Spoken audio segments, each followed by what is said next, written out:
Aplicando cada um deles todas as noites enquanto adormecia, o menino imaginava seu novo cachorro deitado na cama com ele. A chave aqui é que ele se sentia na vida como se o cachorro já estivesse com ele. Em suas crenças, ele viveu sua experiência como se ela fosse real. Em sua imaginação, ele acariciava o cão, realmente sentindo seu pelo. Ironicamente, não muito depois, a escola do menino fez um teste especial em apoio à Semana da Bondade com os Animais. A cada um dos estudantes pediu-se para escrever uma redação intitulada "Por que eu gostaria de ter um cachorro?". Depois que os textos foram avaliados, o menino venceu e recebeu um lindo filhote de collie. Depois de testemunhar todas as sincronicidades que levaram seu filho a ter o cachorro, os pais do menino reconheceram que algo maior do que seus sentimentos sobre a situação estava tomando lugar. Eles mudaram de ideia e o novo amigo do menino foi bem-vindo em sua casa. Embora seja certamente possível descartar tudo isso como coincidência, o que vem a seguir nos faz parar e reconsiderar o que essa história está nos dizendo. Quando a mulher contou a Neville o que havia acontecido e descreveu como seu neto fora premiado com um cachorrinho collie, a única frase que ele deixou para falar no final foi a peça que encaixou tudo junto. Ao longo de todo o tempo em que seu neto havia procurado por um cachorrinho, ele expressava com muita clareza sobre qual era exatamente a raça que ele queria. Sempre foi um collie. Uma das razões pelas quais essa história é tão poderosa é por causa da maneira como o menino foi capaz de compreender e aplicar as ideias simples que ele ouviu secretamente. No decorrer de uma conversa passageira que um estranho estava tendo com sua avó, o menino foi capaz de separar a filosofia de Neville da situação de sua avó. Enquanto os adultos estavam descrevendo ideias maduras aplicadas a temas maduros, ele foi capaz de coletar os princípios básicos destinados a ajudar sua avó em seu negócio e aplicá-los ao seu desejo por um collie. Se uma criança pode fazer isso, todos nós podemos. A chave é sairmos da nossa avaliação e das nossas crenças sobre o que é e o que não é possível e permitir que a simplicidade da regra principal se desdobre em nossa vida. Embora eu fique constantemente perplexo quando as pessoas compartilham tais irresistíveis demonstrações de fé, raramente posso dizer que fico surpreso de verdade. Afinal, se a crença fosse a força mais poderosa do universo, então, quando o menino de 9 anos encontra o cachorrinho dos seus sonhos nesse universo, exatamente o cachorrinho como ele imaginava, por que esperaríamos algo diferente? O segredo aqui é que o menino estava se vivenciando em sua imaginação, como se seu cachorro já estivesse com ele. Ou seja, ele estava vivendo a partir do resultado de sua imaginação. E nesse resultado, seu cachorrinho era real. Usando uma linguagem direta e que não era absurda, William James, psicólogo e filósofo do século XIX, lembra-nos de como é fácil aplicar esse princípio na vida real. Se você quiser uma qualidade na vida, haja como se você já a tivesse. Se você quer uma característica, haja como se você tivesse essa característica. Nas palavras de Neville, a maneira de fazer isso é tornar seu sonho futuro um fato presente. Compreender por que algo tão simples como imaginar que estamos acariciando um cachorro, acreditando no que visualizamos e realmente sentindo seu pelo, é tão poderoso em nossa vida porque, com isso, compreendemos a própria natureza de nossa realidade refletida. O poeta William Blake reconheceu a imaginação como a essência de nossa existência, em vez de algo que simplesmente experimentamos em nosso tempo livre. O homem é toda imaginação, disse ele, esclarecendo: o corpo eterno do homem é a imaginação. Isto é Deus, Ele mesmo. O filósofo e poeta John Mackenzie descreveu com mais detalhes nosso relacionamento com a imaginação, sugerindo que a distinção entre o que é real e o que é imaginário não pode ser mantida com precisão. Todas as coisas existentes são imaginárias. Em ambas as descrições, os eventos concretos da vida devem primeiro ser concebidos como possibilidades antes que possam se tornar uma realidade. Em linguagem não científica, James Neville, Mackenzie Blake, cada um deles nos diz com precisão como podemos aplicar a regra principal à vida real. Em nosso mundo do século XIX, de microchips e nanotecnologia, não é de se admirar que somos céticos quando ouvimos que mover o átomos da realidade é algo tão simples que até mesmo uma criança pode fazê-lo. O problema é que parece fácil demais para ser verdade. Isto é, até consideremos o que a ciência tem nos mostrado. e o que nossas tradições espirituais mais valorizadas sempre nos disseram. Vivemos em um universo refletido e estamos criando os reflexos.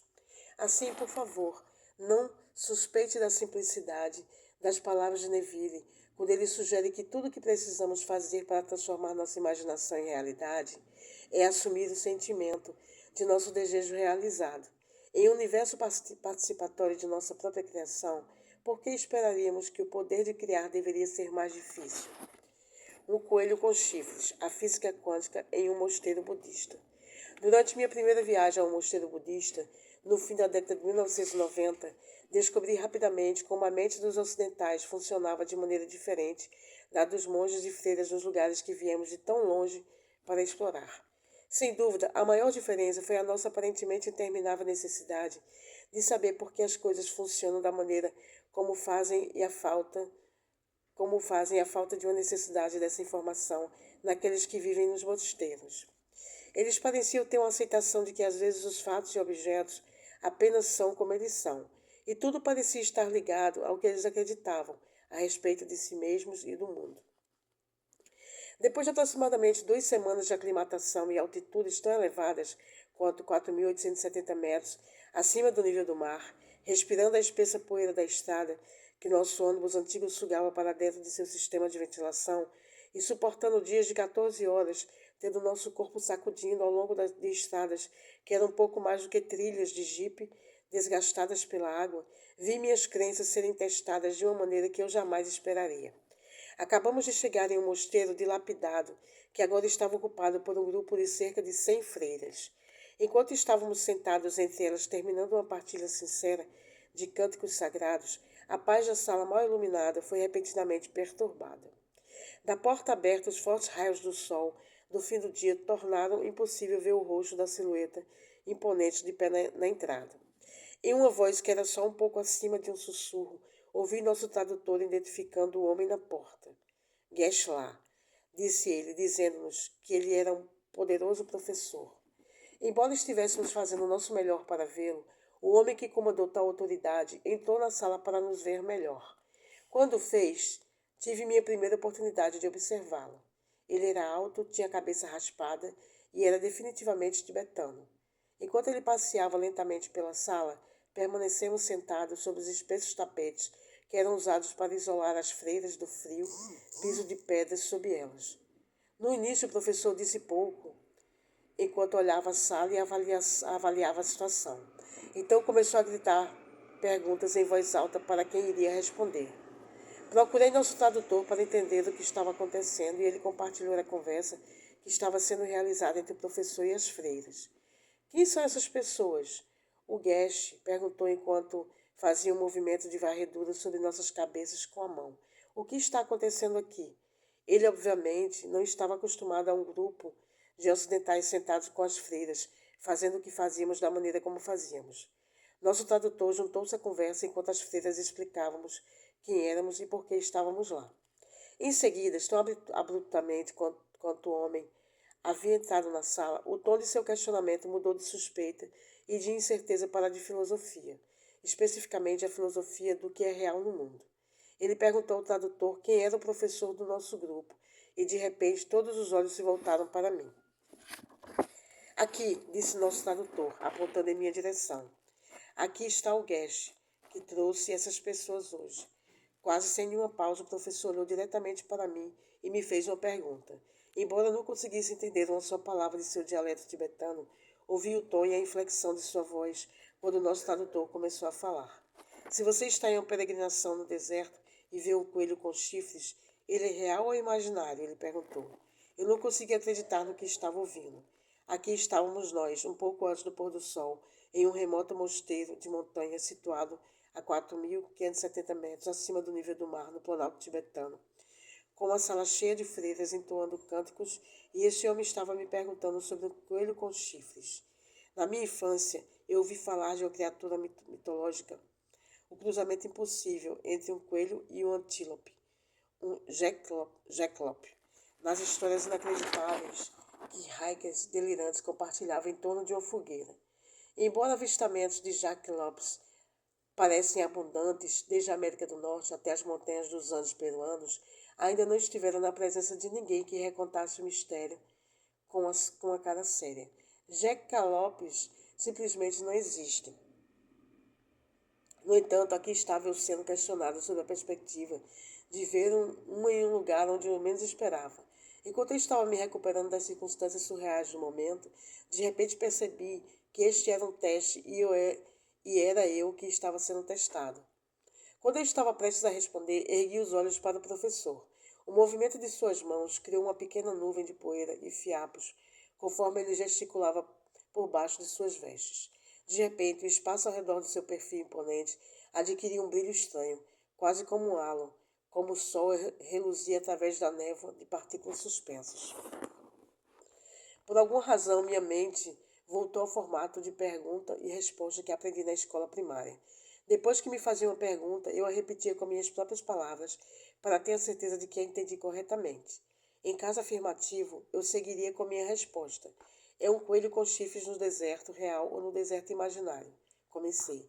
De uma só vez, até a conversa típica das freiras entre si tornou-se muito quieta. Todos estavam ouvindo minha resposta a essa improvisada interrogação filosófica sobre a realidade.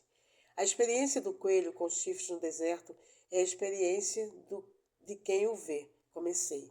Se essa pessoa é você, ela é tão real quanto você acredita que seja. Passando no teste da realidade. A sala estava quieta quando as palavras saíram de minha boca. Prendi minha respiração, olhando para o professor para ver se minha resposta era o que ele esperava. Ele pareceu surpreso. Lentamente, um grande sorriso se espalhou pelo seu rosto. Conforme se voltava para o tradutor, fez outra pergunta. Então o tradutor sorriu ao repetir as palavras do professor. De que mosteiro veio este guest? Quando as freiras ouviram isso, houve um suspiro de alívio, seguido por risos esporádicos que rapidamente levaram a uma onda de risos. Pelo visto, minha resposta foi típica do que se poderia esperar daqueles que tinham aprendido sobre as revelações nas escrituras budistas. Não era uma resposta que se esperaria de um ocidental. O professor sorriu enquanto se virava e caminhava lentamente de volta para a porta. As conversas na sala voltaram ao baixo sussurro que estivera presente apenas alguns momentos antes. Sem dizer uma palavra, o monge passou pelos pesados tecidos de brocado que impedem o ar frio da montanha de soprar para dentro do mosteiro. Sentindo tanto um senso de honra ao ser questionado e de realização após a aprovação da minha resposta, voltamos aos nossos cânticos de paz. Embora meu teste tenha sido breve, também foi uma confirmação poderosa do quanto o conhecimento do poder da crença está realmente difundido. O que foi tão interessante sobre o intercâmbio com o nosso guest foi o fato de que seu teste confirmou o que os experimentos estão nos dizendo e o que as tradições espirituais do mundo têm sugerido durante séculos. Se o universo, nosso corpo e a vida cotidiana são uma experiência virtual baseada na consciência, então a crença é o programa que nos permite acordar enquanto ainda estamos na simulação. Então, quando fazemos a antiquíssima pergunta, qual é a realidade? A resposta começa a soar como a solução de um enigma filosófico. A realidade é tão real quanto nós acreditamos que seja. O segredo é simplesmente este. Aquilo com que mais nos identificamos é o que experimentamos em nossa vida. Dessa maneira, o que chamamos de nossa realidade é macio, maleável e sujeito a mudanças. Está em conformidade com nossas expectativas e crenças. Portanto, embora as leis da física sejam certamente reais o suficiente e existam sob algumas das condições, as evidências sugerem que, quando nós mudamos essas condições, também reescrevemos as leis. E não precisamos ser cientistas de foguetes ou, por extensão, quaisquer cientistas para fazer isso. Pode ser algo tão simples quanto Amanda Denison caminhando sobre as brasas a temperatura de 927 graus centígrados ou Milarepa empurrando sua mão através da rocha nativa de uma parede de caverna. Código de crença 28. Tendemos a experimentar na vida aquilo com que nos identificamos em nossas crenças. Em ambos os casos, as leis da física foram violadas. Em cada caso, foi a habilidade de um indivíduo para criar intencionalmente as condições de consciência, o que ele acreditava ser verdadeiro sobre o seu mundo, que mudaram a realidade. É isso que traz a ciência, depois de percorrer um círculo completo de volta às tradições místicas e espirituais do mundo antigo. A ciência e o misticismo descrevem uma força que conecta conjuntamente todas as coisas.